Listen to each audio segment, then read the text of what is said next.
Kom ons word nou stil voor die Here.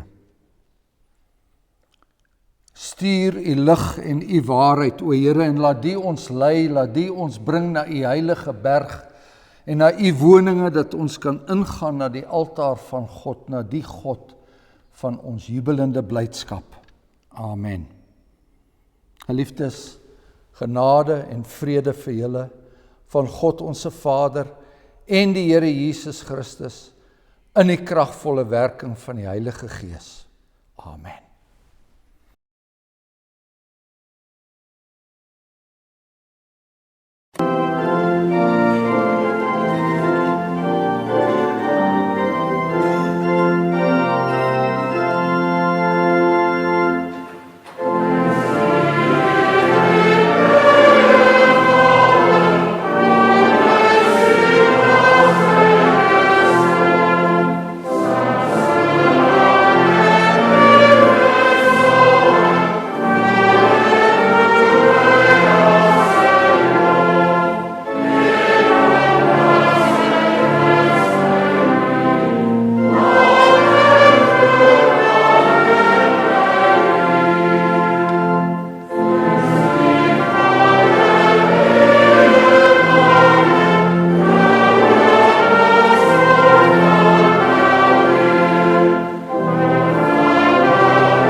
Ek glo in God die Vader, die Almagtige, die skepper van die hemel en die aarde.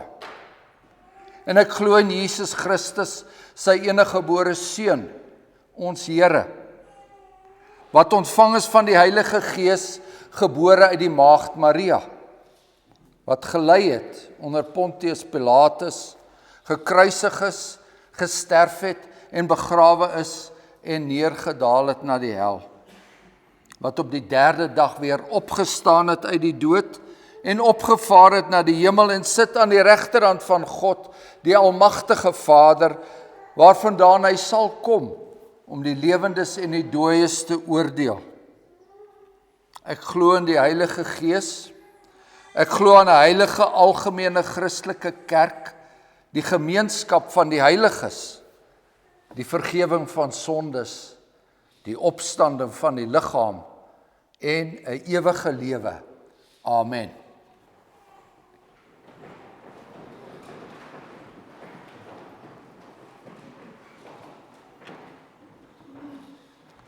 En so pas dit ons ook dan vandag, hier dat ons by mekaar is, om onsself te verootmoedig voor die Here en na sy heilige wet te luister, soos hy dit laat opteken het in Eksodus 20.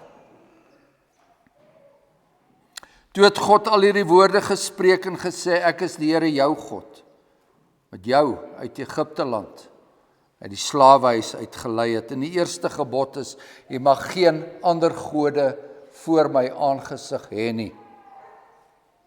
Tweede gebod is, jy mag vir jou geen gesneede beeld of enige gelykenis maak van wat bo in die hemel is, of van wat onder op die aarde is, of van wat in die waters onder die aarde is nie.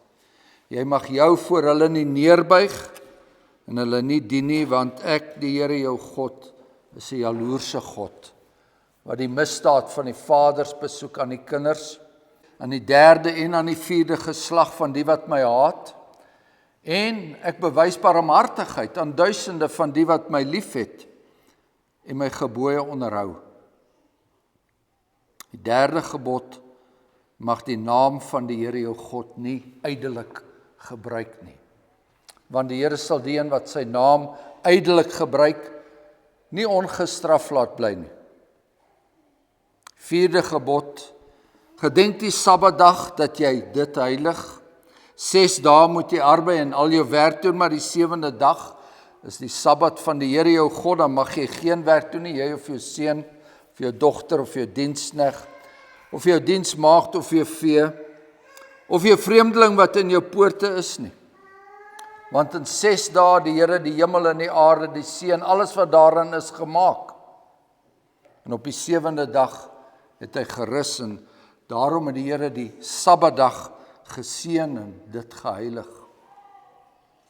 En dan die 5de gebod, eer jou vader en jou moeder, dat jou dae verleng mag word in die land wat die Here jou God aan jou gee. Die 6de gebod, jy mag nie doodslaan nie. Die 7de gebod is, jy mag nie egbreek nie. 8ste gebod is, jy mag nie steel nie. Die 9de gebod, jy mag geen valse getuienis teen jou naaste spreek nie. En dan laastens, jy mag nie jou naaste se huis begeer nie. Jy mag nie jou naaste se vrou begeer nie, of sy diensknegt, of sy diensmaagd, of sy os, of sy esel, of iets wat van jou naaste is nie.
Driemaal heilige God, Vader, Seun en Heilige Gees.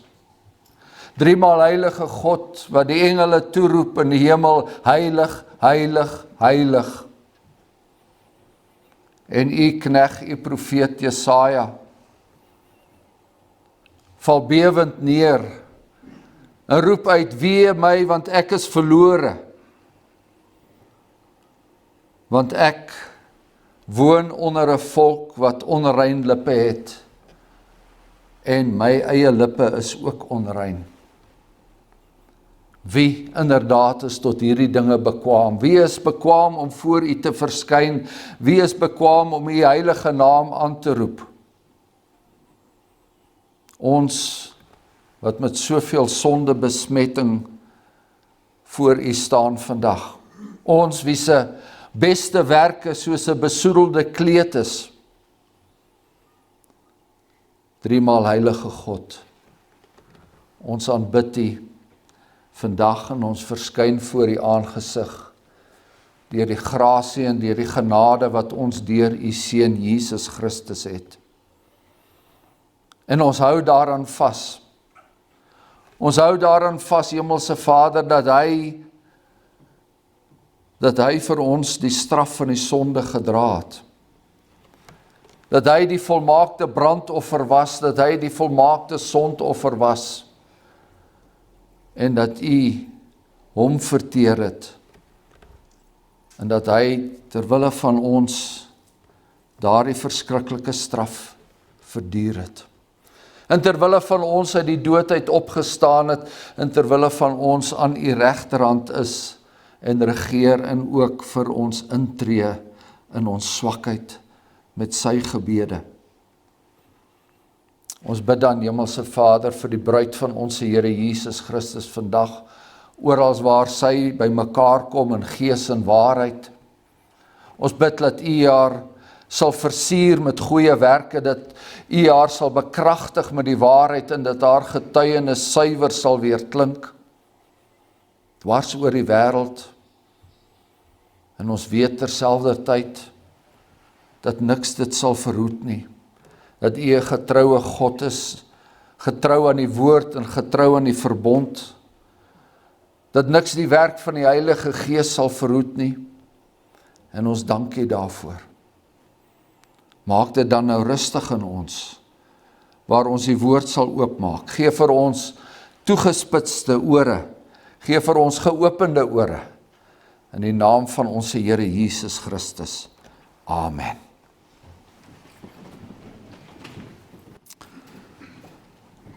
Ons skriflesing kom, soos ons gesê het, uit die boek Levitikus. Ons lees die eerste gedeelte uit die 9de hoofstuk en dan ons teksgedeelte kom uit hoofstuk 10 uit. Ons het in die boek Levitikus die vestiging van die aanbiddingsdiens van God, die offers wat gebring moet word en so meer, alles binne die bestel van die Ou Testament. Dan lees ons in hoofstuk 9, en op die 8ste dag het Moses, Aaron en sy seuns en die oudstes van Israel geroep, en aan Aaron gesê, neem vir jou 'n bulkalf as sondoffer en 'n ram as brandoffer, al twee sonder gebrek, en bring hulle voor die aangesig van die Here. En spreek met die kinders van Israel en sê, neem 'n bokram as 'n sondoffer en 'n kalf en 'n lam, al twee 1 jaar oud sonder gebrek as brandoffer. Ook 'n bul en 'n ram as dankoffer, om voor die aangesig van die Here te offer, en spysoffer met olie gemeng, want vandag verskyn die Here aan julle. Toe het hulle voor die tent van samekoms gebring wat Moses beveel het, en die hele vergadering het nader gekom en gaan staan voor die aangesig van die Here. En Moses het gesê, dit is die saak wat die Here julle beveel het om te doen, sodat die heerlikheid van die Here aan julle kan verskyn. En Moses het vir Aaron gesê, kom nader na die altaar en berei jou sondoffer en jou brandoffer en doen versoening vir jou en vir die volk en berei die offer van die volk en doen versoening vir hulle soos die Here beveel het.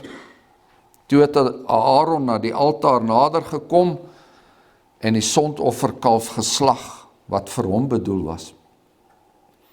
En die seuns van Aaron het die bloed na hom gebring en hy het met sy vinger in die bloed gesteek en dit aan die horings van die altaar gestryk. Daarna het hy die oorige bloed aan die onderkant van die altaar uitgegiet.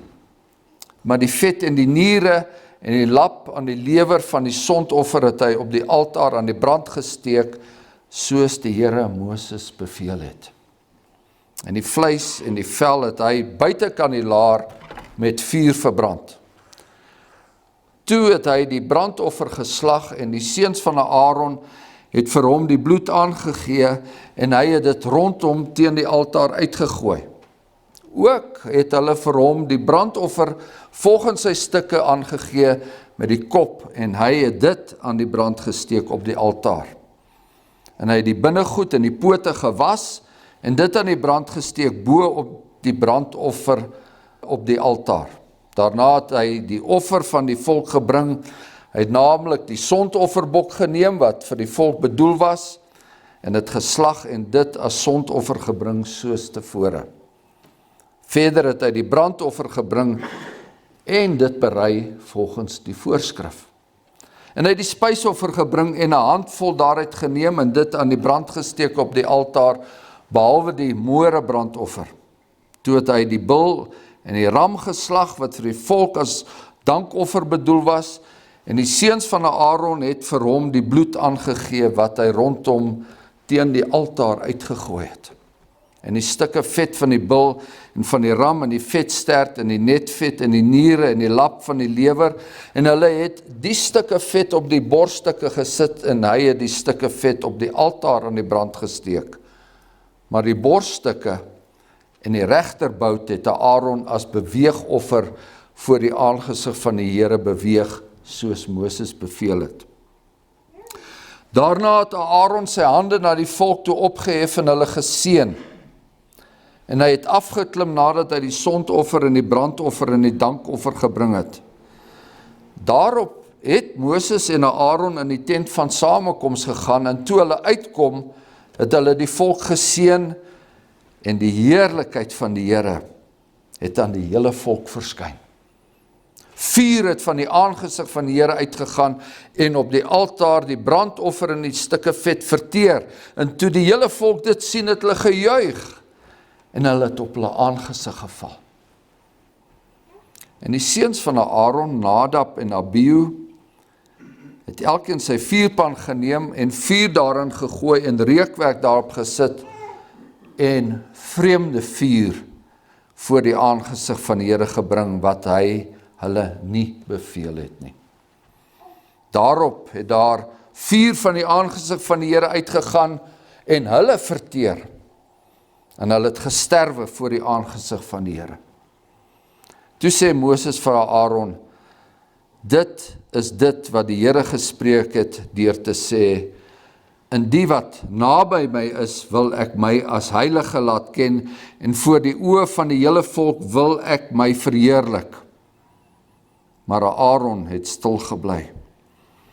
En Moses het Misael en Elsafan, die seuns van Uziel, die oom van Aaron geroep en aan hulle gesê, kom nader, draai julle broers van die heiligdom af weg buitekant die laar uit. Toe het hulle nader gekom en hulle in hul rokke buitekant die laar uitgedra, soos Moses gesê het. Daarop sê Moses aan Aaron en sy seuns Eleazar en Itamar, laat julle hare nie loshang nie en maak geen skeure in julle klere nie, dat julle nie sterwe en hy in toorn teen die hele vergadering losbreek nie. Maar julle broeders, die hele huis van Israel, kan die brand beween wat die Here aangesteek het. Julle mag ook uit die ingang van die tent van samekoms nie uitgaan nie, dat julle nie sterwe nie, want die salfolie van die Here is op julle, en hulle het gehandel ooreenkomstig die woord van Moses.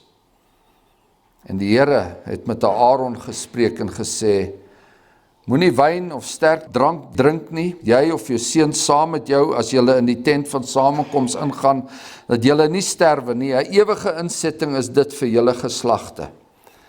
En julle moet onderskeid maak tussen wat heilig en onheilig, en tussen wat onrein en wat rein is.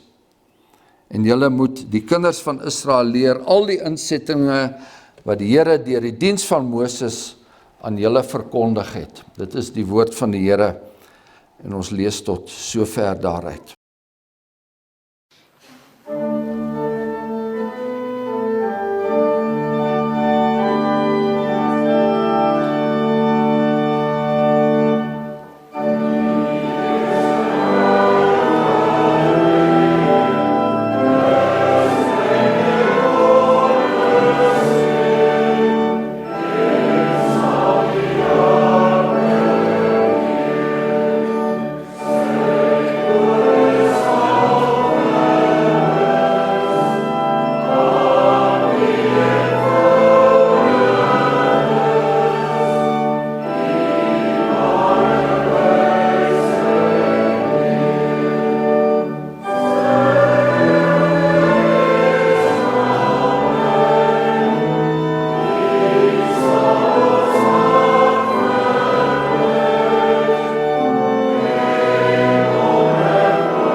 Ek herhaal weer Levitikus 10, die 10de vers.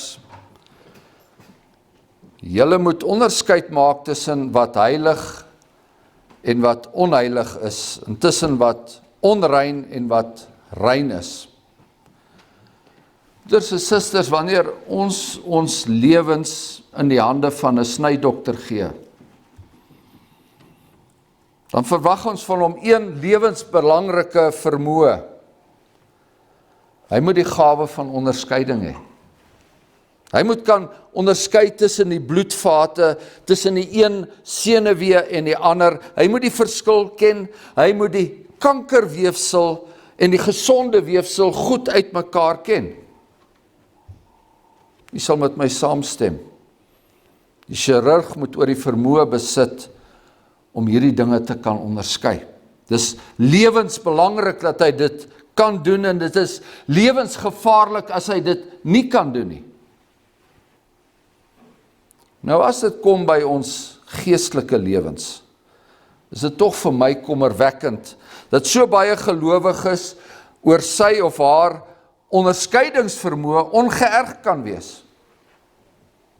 En dat so baie amptdraers ongeërg kan wees oor die gemeente se onderskeidingsvermoë.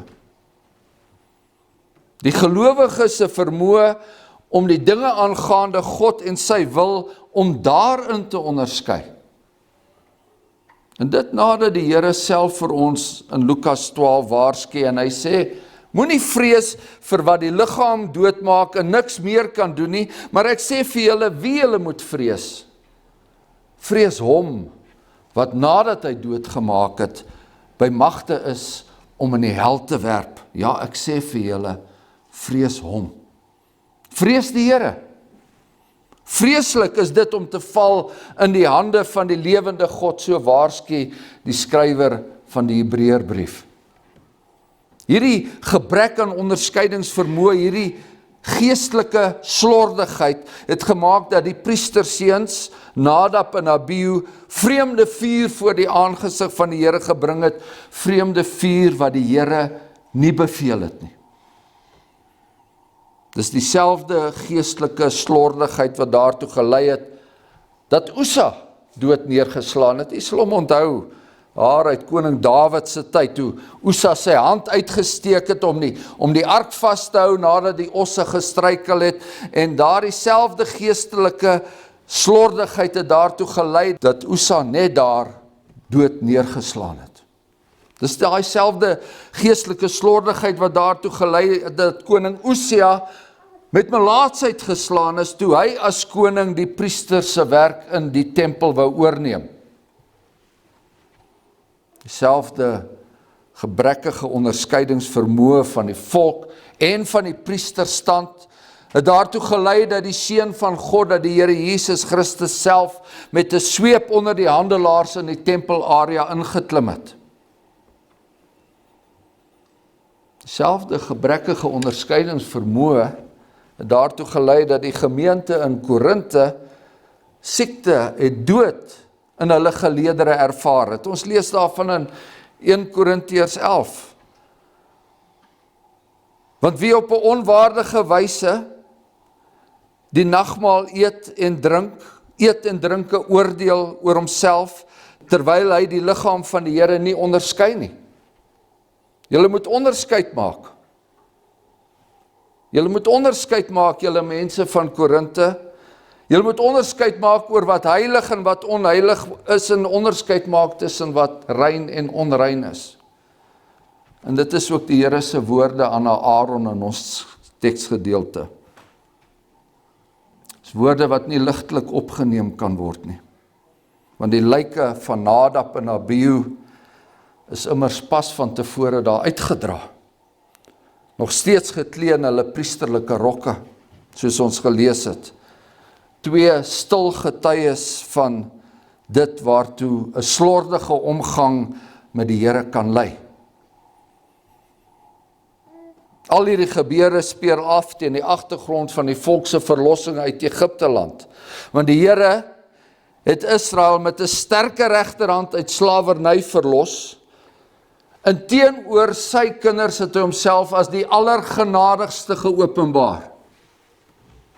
En teenoor die Egiptenare het hy homself geopenbaar as die allerverskriklikste. Die Here van die leerskare wat nie uitgedaag moet word nie.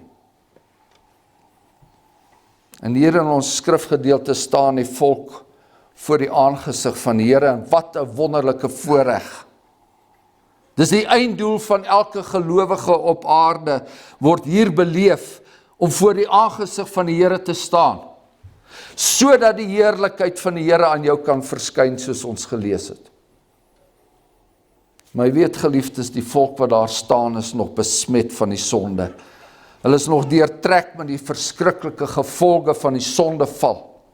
Hulle staan nog toe onder die stof van Egipteland. Trouwens, die stof van Egipteland het lank al 'n inherente deel van hulle DNA geword. Dit het ingedring tot hulle diepste weefsel. Maar die Here sê, wees heilig, want ek is heilig. En hy reinig, en hy maak heilig, en hy brand met vuur, sy vuur. Met die vuur wat voor die aangesig van die Here uitgang, is die offers op die altaar verteer.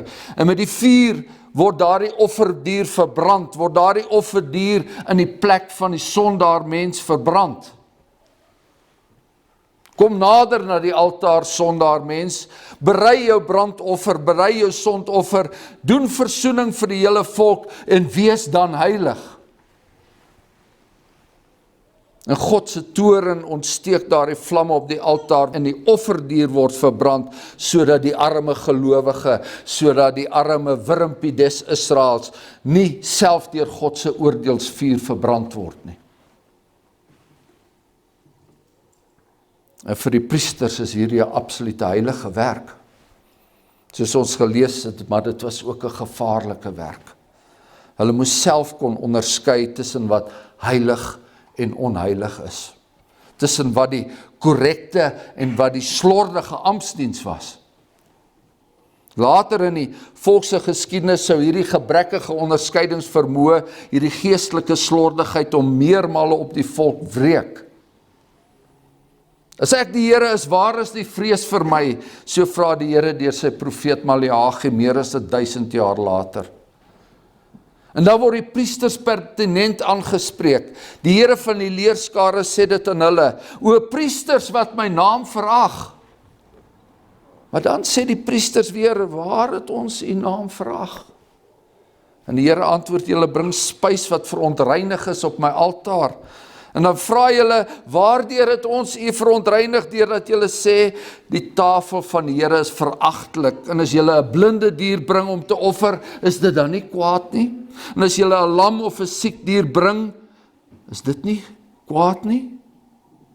Jy weet, net soos baie van ons vandag, ons klein geld in die kollektesakkie gooi. En ons kerklike bydrae dikwels heel onder op ons begroting lê. Lam, siek diere wat ons vir die Here bring. Sonder om na te dink of dit vir hom aanvaarbaar sal wees of nie. Het iets verander sedert die koms van die Here Jesus Christus, geliefdes? Mag ons nou maar minder nougeset wees? Nou dat ons vrygemaak is van die wet? Want dit is so in sommige charismatiese kerke geleer word. Hoef ons vandag nie meer so baie te bekommer oor wat heilig en onheilig is nie, of soos Paulus aan die Romeine stel, om ons liggame as 'n heilige en God welgevallige offer aanbied. Jare na die dood en die opstanding van Christus skryf die apostel Petrus, hy skryf 'n brief aan die gelowiges in Klein-Asië. En dan sê hy, soos gehoorsame kinders moet julle nie julle lewe inrig volgens die begeerlikhede nie. Die begeerlikhede wat tevore in julle onwetendheid bestaan het nie.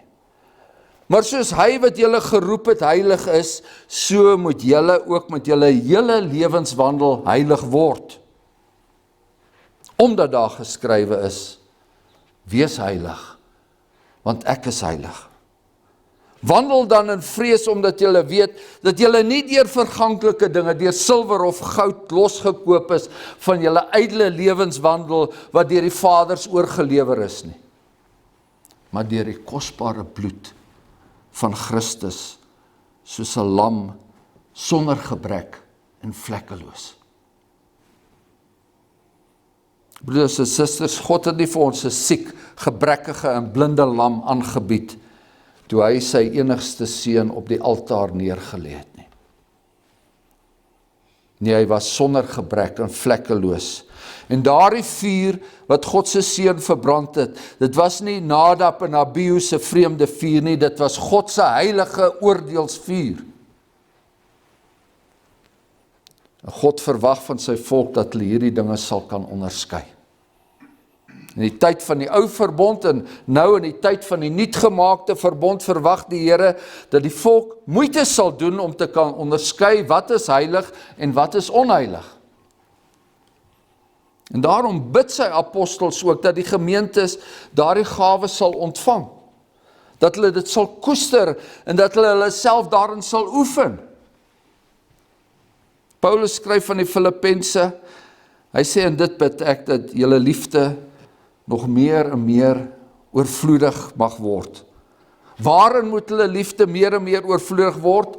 In kennis en ervaring om die dinge waarop dit aankom te onderskei.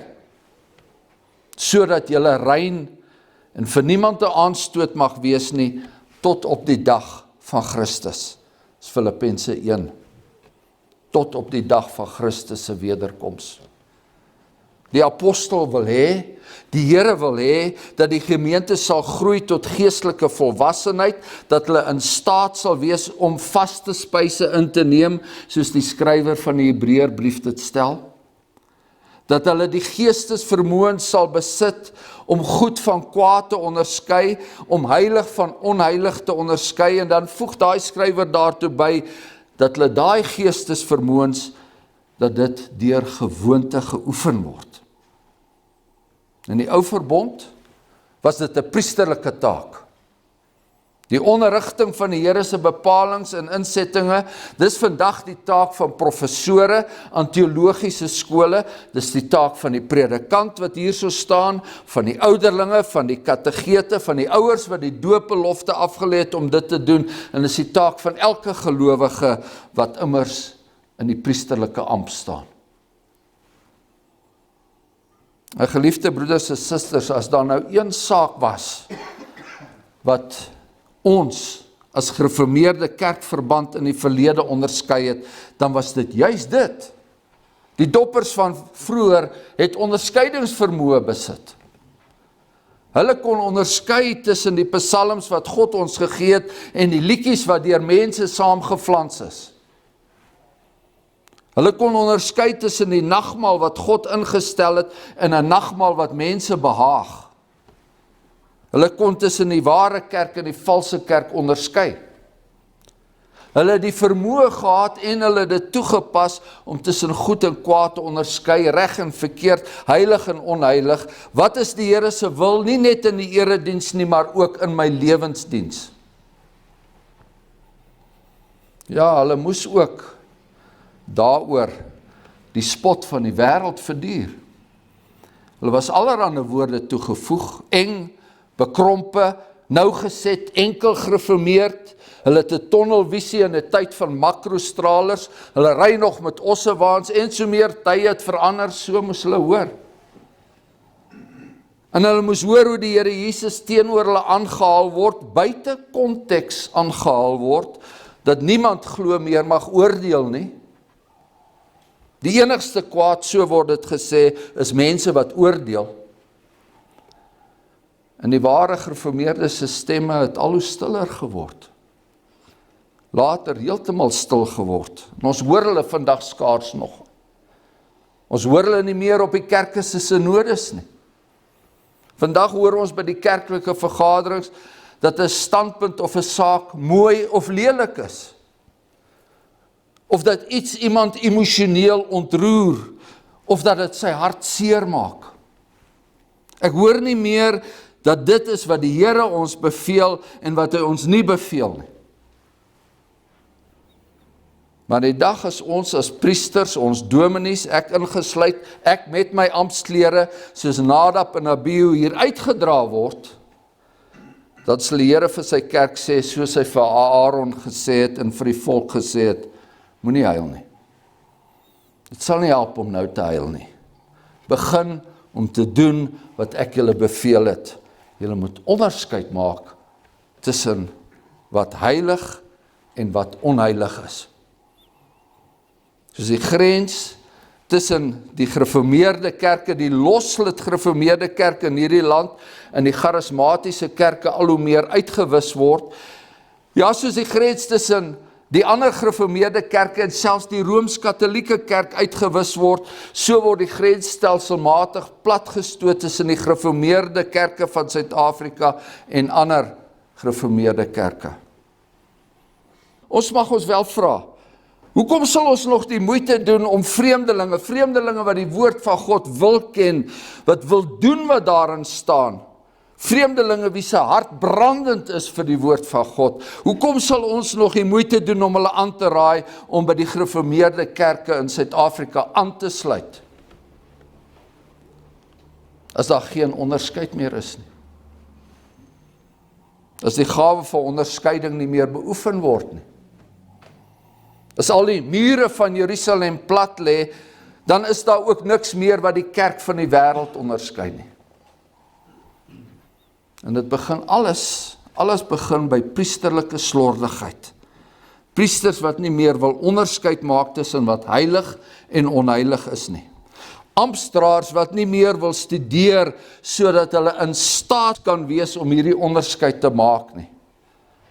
Ouers wat nie meer kinders 'n God se heilige dinge wil onderrig nie. Mag die Here ons hierin genadig wees. Amen. Kom laat ons dank.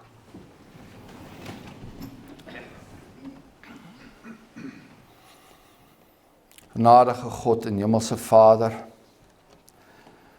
en so bely ons dan dat ons so maklik met die stroom van die wêreld meegaan. Bely ons dat ons so maklik die taal van die wêreld begin praat. Dat ons so maklik toegee aan die oorlegginge van ons eie hart en ons moet sê dat dit, soos dat U dit sê in die woord, nog altyd net boos was. Mag U vir ons, deur die genade van ons Here Jesus Christus en die Gees wat aan ons gegee is, mag hy ons vernuwe al hoe meer na die beeld van U Seun Jesus Christus, heilig en sonder gebrek aan U regterhand. Ons bid dat U met hierdie gemeente sal wees in haar taak, dat hulle nooit gemaklik sal raak met die erediens en met die sakramentsbediening en met die woordbediening nie. Dat hulle nooit gemaklik sal raak met hulle eie lewenswandel nie, elkeen van ons, want ons is gedurig maar geneig tot kwaad. Ons bid ook, Hemelse Vader, dat wanneer ons deur U tereggewys word, ons nog steeds sal opkyk na U, want ons het geen ander woord nie, ons het geen ander plek om na heen toe te gaan nie, en dat ons, Hemelse Vader, U naam sal verheerlik, in die naam van ons Here Jesus Christus, wat 'n naam het bo alle name. Amen.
ontvang nou die seën van die Here wat ook die priesterlike seën van Aaron was in Numeri 6. Die Here sal jou seën en jou behoed. Die Here sal sy aangesig oor jou laat skyn en jou genadig wees. Die Here sal sy aangesig oor jou verhef en aan jou vrede gee. Amen.